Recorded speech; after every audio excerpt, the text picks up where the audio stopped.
Traffic ng mga palangga dahil hapon ng mga palangga, mag-alas 5 na sa hapon, tingnan mo nasa harap tayo ng market.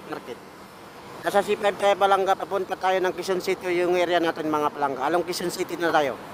Papuntang Mindanao Avenue mga palangga. Yung sa kabilang side mga palangga, kung nakikita nyo, grabing traffic na yan. Di ba? Nakita nyo na ang traffic.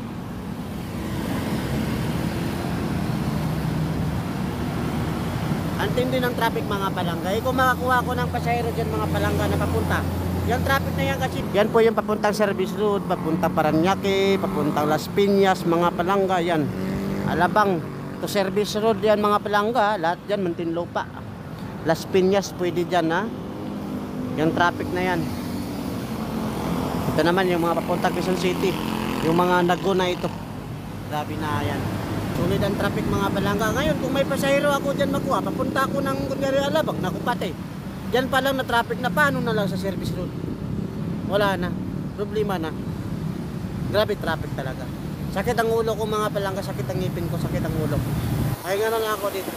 Grabe na yan. Grabe na.